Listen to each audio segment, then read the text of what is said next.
युद्ध की कहानी, योद्धाओं की जुबानी। आप सभी को स्वतंत्रता दिवस की बहुत बहुत शुभकामनाएं।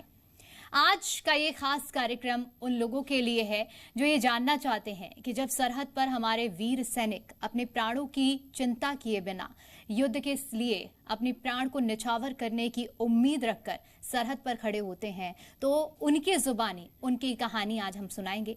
हमारे साथ बहुत ही खास मेहमान आज मौजूद हैं जिनके जुबानी आज हम आपको सुनाने वाले हैं। हमारे साथ कर्नल तजविंद्र पाल त्यागी जी मौजूद हैं स्टूडियो में। हमारे साथ यूके देवनाथ जी जो कि ग्रुप कैप्टन रह चुके हैं, वो भी स्टूडियो में मौजूद हैं, और कर्नल सुखविंदर सिंह राठी जी भी हमारे साथ मौजूद हैं। आप सभी का मैं बहुत बहुत स्वागत करती हूं।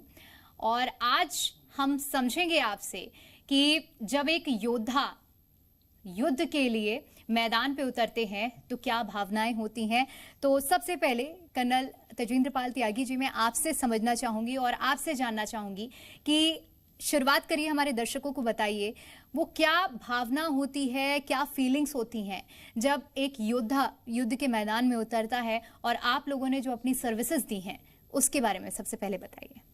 जी, दरअसल मैं एवरेज विचारधारा से सहमत नहीं रहा हूँ कभी भी, और आज भी। मैं युद्ध में शहीद होने के लिए नहीं गया था। मैं युद्ध में जिंदा रह के दुश्मन को मारने के लिए गया था। उस वक्त मुझको बहुत ज़्यादा तजुर्बा भी नहीं था। 1971 में ही मैं पास आउट हुआ और 1971 में ही युद्ध हो गया। और उस युद्ध में उस समय मैं लेफ्टिनेंट था, सेकंड लेफ्टिनेंट नहीं था, लेफ्टिनेंट था डायरेक्टली, क्योंकि मैं एक इंजीनियरिंग ग्रेजुएट था और उसके बाद मैंने फौज ज्वाइन की। मैं पट्टी, भिक्की विंड, खालरा इस एक्सिस के ऊपर तैनात था। 3 दिसंबर से लेके 17 दिसंबर तक युद्ध में प्रतिदिन मुझे कुछ ना कुछ अलग टास्क मिले। कभी बारूद बिछाने के, कभी बारूद हटाने के, कभी दुश्मन के साथ लड़ाई लड़ने के, और कभी इस किस्म के काम मिले कि हमें रिकॉनाइसेंस करनी है, दुश्मन की लाइन के पीछे जाना है। कभी ऐसे काम मिले कि आपको बारूद बिछाना है, और कभी ऐसे भी काम मिले कि आपको बारूद से पुल को उड़ाना है या पुल को बनाना है। बहरहाल मैं 1971 की लड़ाई में, उस वक्त मेरी सीनियरिटी शायद 15 दिन ही रही होगी, जब 3 दिसंबर 1971 को हिंदुस्तान पाकिस्तान का युद्ध प्रारंभ हो गया।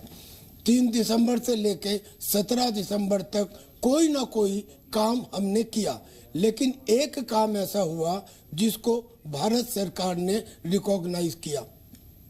वो काम था 8 दिसंबर का। 8 दिसंबर में मुझको काम दिया गया था कि मैं अपर बेरी कैनाल के ऊपर एक टेम्परेरी ब्रिज बनाऊं, और उस ब्रिज बनाने के लिए टाइम दिया गया था 1.5 घंटा। 1.5 घंटे में वो ब्रिज बनाना था। मालूम नहीं था कि वहाँ पे सामने वाले चीना बेदी चंद गांव में दुश्मन आ चुका था, और दुश्मन ने अपनी LMG और MMG और राइफल्स वगैरह पेड़ों के ऊपर तैनात कर दी थी। वो पुल तो बन गया, लेकिन उस पुल के बाद, बनने के बाद, मेरे 5 लोगों के ऊपर अचानक फायर खुल गया। मैं भी उनके साथ था।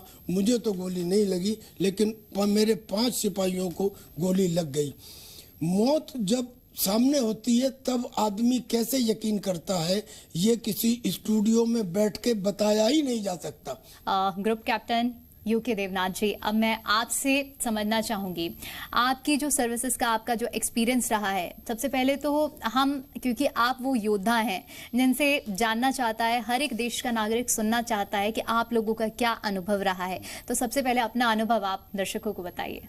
हाँ, देखिए, मैं 1979 में एयरफोर्स ज्वाइन किया बतौर फाइटर पायलट। शुरुआती दौर में मैंने हंटर एयरक्राफ्ट उड़ाया, फिर नैट उड़ाया, और लास्ट में मैंने MiG-23 उड़ाया। मैं आज के आज़ादी के दिन दर्शकों को बताना चाहूँगा कि 1984 की बात है। अप्रैल के 28 तारीख को मेरी शादी हुई। अप्रैल के 29 तारीख को ससुराल में टेलीग्राम आ गया कि रिपोर्ट टू यूनिट इमीडिएटली। हुआ ये था कि अप्रैल के महीने में सियाचिन में एक्शन हो गया था। हमारी आर्मी ने सियाचिन ग्लेशियर को फतेह पा ली, तो पाकिस्तान की आर्मी भी डिप्लॉय हो गई थी और पाकिस्तान की एयरफोर्स अपने मिग-19 विमानों को सियाचिन में हमारी आर्मी पोस्ट के ऊपर उड़ाना थी। देखिए, पीओके में वहाँ पर गिलगित के पास उनका एयरबेस है स्कार्दू, तो स्कार्दू से मिग-29 आते थे, सियाचिन के ऊपर आसमान में उड़कर वापस चले जाते थे। तो फिर आर्मी ने एयरफोर्स को रिपोर्ट किया कि ये पाकिस्तान की एयरफोर्स इस तरह से खुराफाती एक्शन कर रही है। तो इंडियन एयरफोर्स में मैं उस वक्त नेट उड़ाता था, हमारी स्क्वाड्रन 18 स्क्वाड्रन एयरफोर्स श्रीनगर में डिप्लॉयड थी। तो हमें काम मिला कि हम जाकर सियाचिन के ऊपर कॉम्बैट एयर पेट्रोल करें। तो होता क्या था कि मैं अब मई के महीने की बात बता रहा हूं, हमारा काम था कि श्रीनगर से टेक ऑफ करो, दो एयरक्राफ्ट जाते थे, नंबर 1 नंबर 2। क्योंकि मैं यंग ऑफिसर था तो मैं हमेशा नंबर 2 रहता था, उस जमाने में फ्लाइंग ऑफिसर था। तो हमारा काम था श्रीनगर से टेक ऑफ करके सियाचिन तक जाना।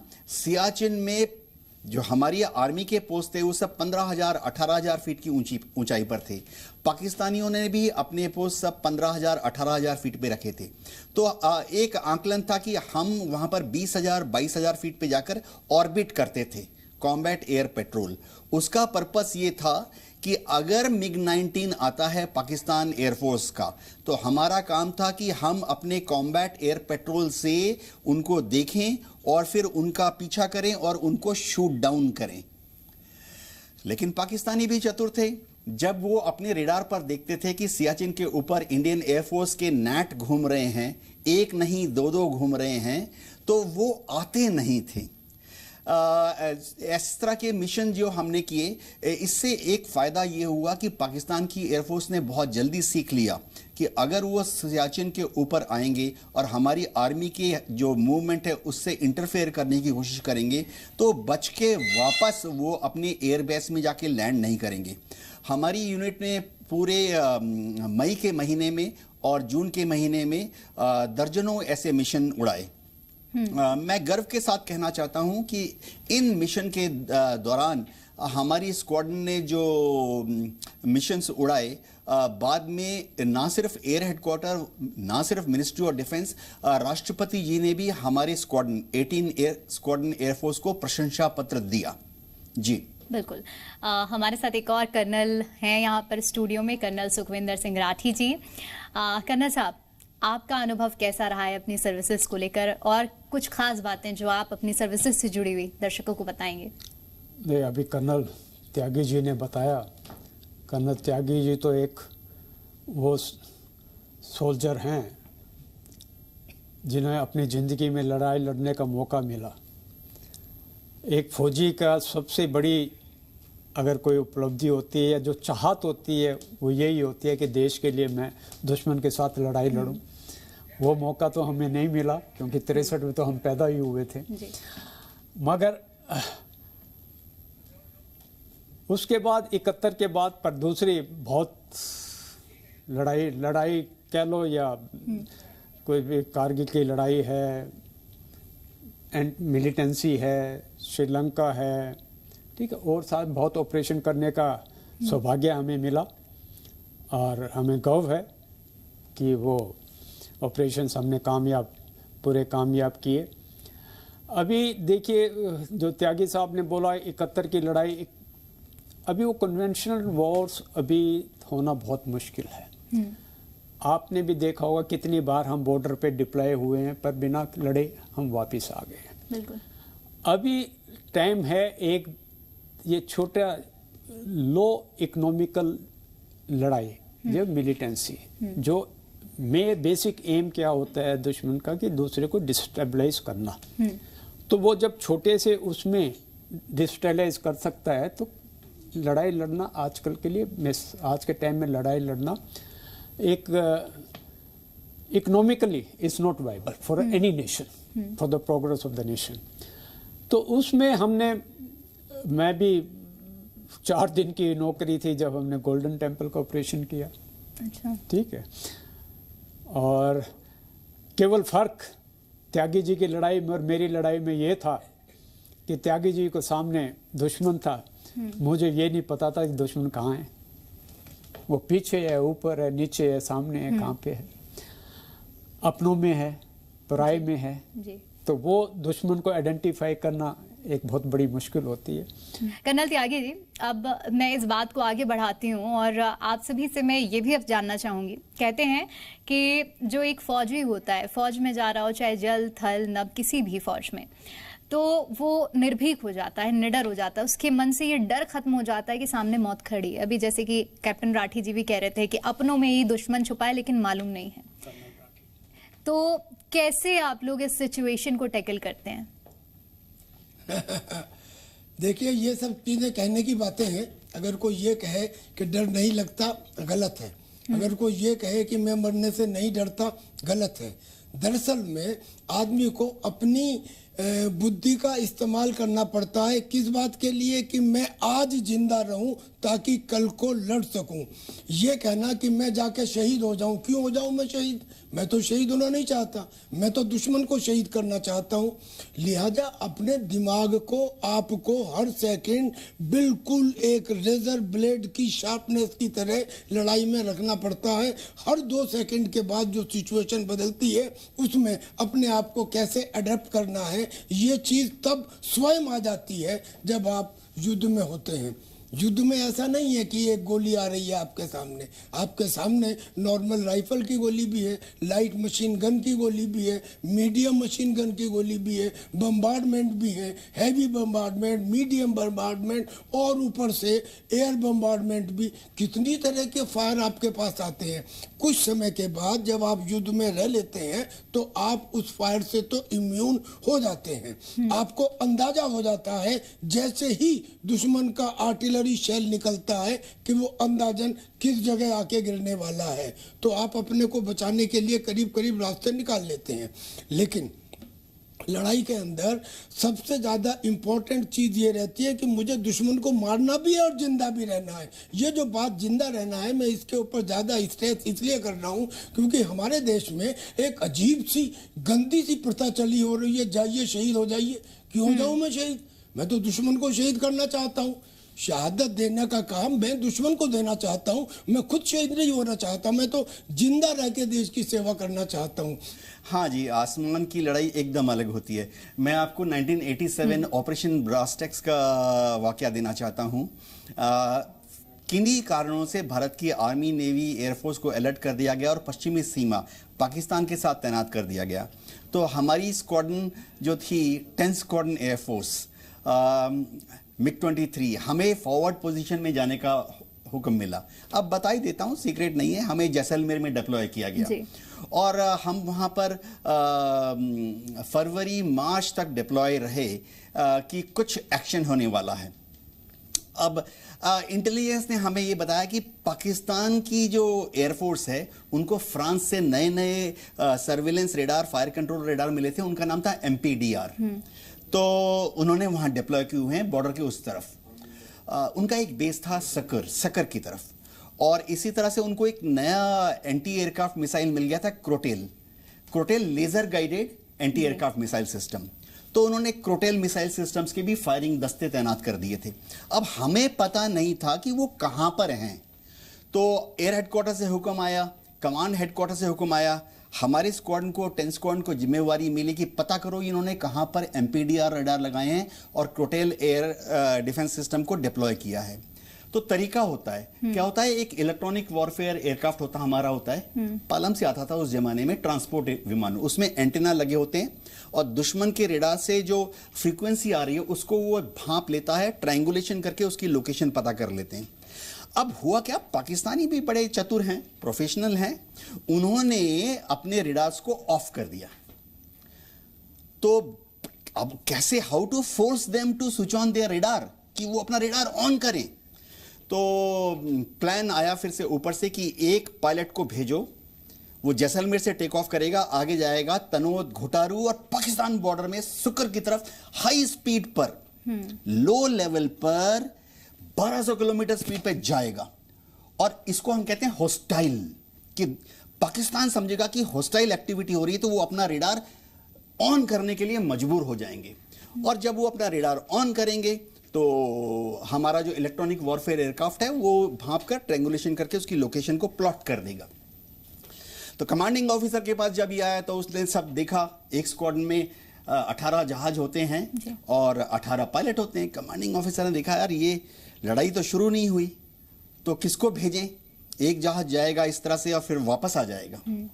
काम ये था कि बॉर्डर तक जाना है, उसका रेडार जैसे ही ऑन हो, मिसाइल गाइडेंस रेडार, तो आपको वापस आ जाना है। उन्होंने दाएं बाएं देखा, भाई ठंडे दिमाग वाला आदमी चाहिए जिसमें जोश हो, जज्बा हो, लेकिन होश थोड़ा ज्यादा हो। मैं यंग ऑफिसर था तो उन्होंने कहा देवनाथ यू आर डिटेल्ड। अब बंगाली फाइटर पायलट, शादी हुए उस वक्त कम ही समय हुआ था, मात्र 3 साल। आपके साथ सर बहुत ऐसा हुआ कि शादी के बाद तुरंत अभी कैप्टन जनरल साहब भी बता रहे थे उनके साथ भी। तो जैसे ही टेक ऑफ किया तनोद, घोटारू और सक्कर की तरफ, लो लेवल एज पर ब्रीफिंग, 1200 किलोमीटर स्पीड, डैश। और पता है मिग 23 में सामने ना डायल्स होते हैं, हम उसको बोलते हैं radar warning receivers, SPO-10 Russian name है। उसमें ना अलग अलग लाइटें जलती हैं, तो आपको पता लगता है कि ये जो दुश्मन की रेडार की फ्रीक्वेंसी आ रही है, इस तरफ से आ रही है, इस तरफ से आ रही है, सामने से आ रही है। और इसी तरह से कान में आवाज आती है, ऑडियो। तो जब वो आपको ढूंढ रहा होता है तो कान में आवाज आती है पुंप पुंप, एक लाल वार्निंग लाइट ऐसे ऐसे जलती है। तो मैं गया बहुत जल्दी, जैसे ही बॉर्डर के पास पहुंचा तो उन्होंने रेडार ऑन किया और लॉक ऑन कर दिया। अब मिग 23 में क्या होता है, लॉक ऑन करने पर आपको इंडिकेशन क्या मिलता है कि सामने जो वार्निंग लाइट है वो पम पम पम पम ऐसे ऐसे करती है, फ्लिकर करती है। यहां पर क्रोटेल मिसाइल सिस्टम डिप्लॉयड है, यानी अगर युद्ध हुआ तो हम पाकिस्तान में घुसेंगे, गैप से घुसेंगे। बिल्कुल।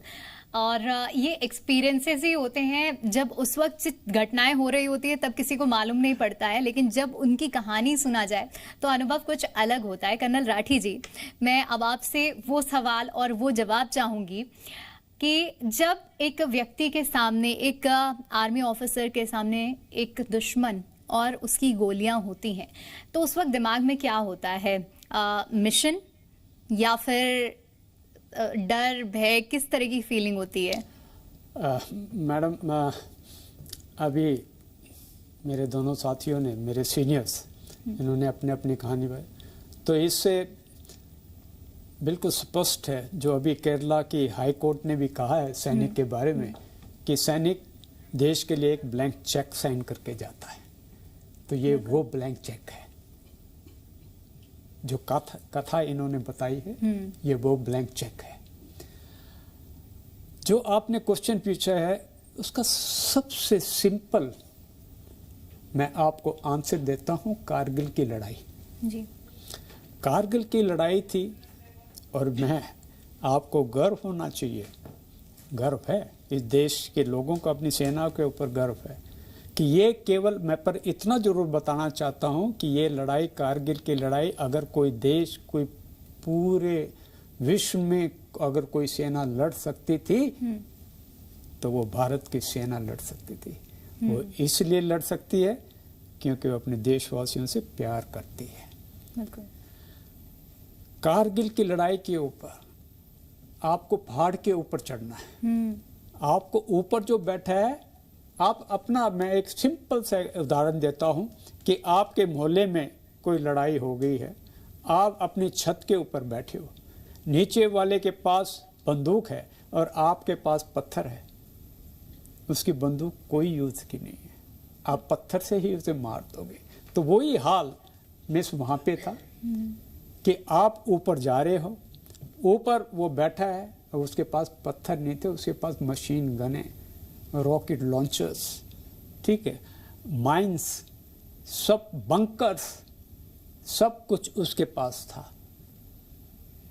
और मुझे मालूम था, जब मुझे दोनों मेरे सीनियर्स ने बोला कि उनकी एक की 15 दिन पहले शादी हुई थी, एक की 3 साल पहले शादी हुई थी।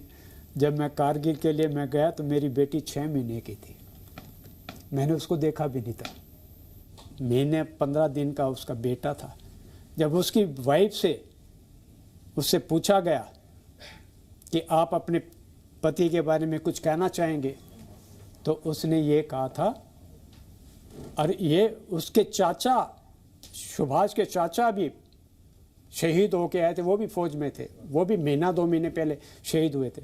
और उस लेडी ने, उस वीर नारी ने ये कहा था कि मुझे गर्व है कि मेरे पति ने शहादत दी है, और मैं चाहती हूँ कि मैं जन्म जन्म मेरी शादी इनके साथ हो। और मैं आज ये तपस्या लेती हूँ कि मैं अपने इस बेटे को भी फौज में भेजूंगी। फिर कर्नल डडवाल देहरादून, उनके जब वो शहीद होके आया तो उनकी वाइफ उसके जनाजे पे बैठ के उसने ये कहा था, आपने सुना भी होगा कारगिल के टाइम में, उसने ये कहा था कि तुमने मुझसे झूठ बोला कि तुम मुझसे प्यार करते हो, तुम मुझसे प्यार नहीं करते तो तुम इस देश से प्यार करते थे जिसके लिए तुमने कुर्बानी दी। मेजर अरोड़ा थे पंचकुला के, उन्होंने कुर्बानी दी, नई नई शादी हुई थी, आईटी में उसकी वाइफ थी, आईटी प्रोफेशन में। आज वो आईटी प्रोफेशन छोड़ के बंदूक लेके अपने पति का जो सपना, उसने कहा था जो तेरा सपना फौज का जो कम पूरा नहीं हो पाया वो मैं पूरा करूंगी। आज वो फौज में अफसर है। बिल्कुल, सेना का यही जज्बा होता है। और अब आखिर में आप सभी से एक ऐसा सवाल है जो जानना चाहती हूँ, और बहुत ही इमोशनल कर देने वाला ये मोमेंट होता है जब आप लोग अपनी कहानी भी बताएंगे और सुन पाना भी। क्या कर्नल त्यागी, कभी आपकी लाइफ में ऐसा मोमेंट आया है जब आप मैदान में हो, जंग, आप किसी ऑपरेशन में हैं और आपको कभी ऐसा एहसास हुआ हो कि मौत सामने है और अब यहाँ से वापस घर जा पाना, अपनों का चेहरा आपके सामने आया हो, मुश्किल लगा हो? जी, मेरे सामने तो ऐसा कई बार हुआ है। 3 दिसंबर को हुआ, जिस रोज 1971 का युद्ध प्रारंभ हुआ। उस समय खालना पे उस ब्रिज को उड़ाने के बाद मेरे पास इतना समय नहीं था कि मैं उससे निकलने वाले स्प्लिंटर से बच जाऊंगा। बच गया, बहुत चोटें आई लेकिन मरा नहीं। फिर उसके बाद में 8 दिसंबर को जिस रोज जिसकी एक्ट की वजह से मुझे वीर चक्र मिला, उस रोज ये स्थिति थी कि दिन में 2 बजे से लेके और शाम के 7 बजे तक 3 ऐसे मौके आए जब ये लगा कि शायद ये जिंदगी का आखिरी टाइम है। जब हम दुश्मन के चीना बेदी चंद गांव में जा रहे थे अपने फंसे हुए जवानों को निकालने के लिए, जब उनको लेके वापस आ रहे थे, और तीसरा उस समय जब जो मुझे पुल बनाने का काम दिया गया था, जब उस पुल को बनाने के बाद फाइनली एक दफ़ा कमांडर उसके ऊपर चल के देखता है कि सब चीज़ें ठीक है। 3 ऐसे मौके आए कि हर मौके पर लगा कि इसमें मौत हो जाएगी। इस किस्म के छोटे छोटे मौके बहुत आए। एक ऐसा भी मौका आया कि एक गाय थी और एक बछड़ा था, एक गांव से निकल रहे थे, गांव खाली था, गाय और बछड़े एक दूसरे से अलग अलग बंधे हुए थे। पता नहीं मेरे क्या दिमाग में आया, मैंने गाय को खोल दिया। अब वो गाय बजाय इसके कि वो अपना जो न्यार पड़ा हुआ था उसे खाए, वो बछड़े के पास गई। पेट उसका अटका हुआ था लेकिन फिर भी बछड़े को दूध पिलाने गई। बड़ा अजीब सा मूवमेंट था। खैर हम आगे चले। जैसे ही मैं आगे पैर रखने वाला था, पीछे वाले मेरे हवलदार मान सिंह ने कहा सर, पीछे खींचा। आगे माइन थी, यानी कि बारूद, अगर पैर पड़ जाता तो पैर कट जाता। उसमें NM14 माइन में आदमी मरता नहीं है लेकिन पैर कट जाता है। यानी इस किस्म के इंस्टांसेस करीब करीब 3 दिसंबर से 17 दिसंबर तक रोजाना हुए। लेकिन जब सीज फायर हो गया तो सबसे ज़्यादा दुख हमें हुआ। मैंने आपको कहा ही कि हम तो ये चिल्ला चिल्ला के कह रहे थे कि कुछ दिन और तो चलने देते इस बलिदानी दौर को और लगे हाथ निमटा ही देते पिंडी और लाहौर को। सांप तो मार दिया लेकिन उसका फन छोड़ दिया, आज तक जारी है उसकी स्थिति। बिल्कुल आसान नहीं होता है कि अपनी जान की परवाह किए बिना अपनी प्राणों की आहुति देने के लिए आप पूरे धर्म, कर्म और निष्ठा के साथ देश की सेना में शामिल हों। ऐसे वीर सपूतों को नमन है, ऐसे हमारे साथ तीनों कर्नल्स को नमन है जिन्होंने अपनी प्राणों की एक परवाह किए बिना अपनी जो पूरी देश के लिए अपनी जान न्यौछावर की और पूरी सर्विसेज दी, ऐसे परिवारों को भी नमन है। और आज जब हम आज़ादी का जश्न मना रहे हैं तो ज़रूरी है कि ऐसे वीर सपूतों की कहानियों को सुने और उन कहानियों को आप तक पहुंचाएं, क्योंकि खबरें जब आपके पास पहुंचती हैं तो उसमें आप सुनते हैं कि फाइट हुई, ऑपरेशन हुआ, लेकिन उस ऑपरेशन के पीछे की पटकथा कैसे लिखी गई और उसमें कैसे कैसे एक्सपीरियंसेस इन योद्धाओं के रहे हैं, वो भी जानना ज़रूरी रहा है। इसीलिए आज हमने एक छोटी सी कोशिश की कि इन सभी योद्धाओं से उनकी ज़ुबानी आपको उनके अनुभव सुनाए जाए, ये बताया जाए कि जब एक योद्धा जमीन पर पहुंचता है, जंग के मैदान पर पहुंचता है, तो वो क्या फील करता है, उसका परिवार क्या फील करता है। बहुत शुक्रिया कर्नल साहब आपका, कैप्टन साहब आपका, तीनों ही आप लोगों का हमारे प्रोग्राम में आने के लिए और अपनी जुबानी सारी कहानी सुनाने के लिए। एक बार फिर से आप सभी को आज़ादी के इस जश्न की बहुत बहुत शुभकामनाएं। इसी के साथ फिलहाल के लिए हमारे इस खास कार्यक्रम में इतना ही। दीजिए इजाजत, नमस्कार।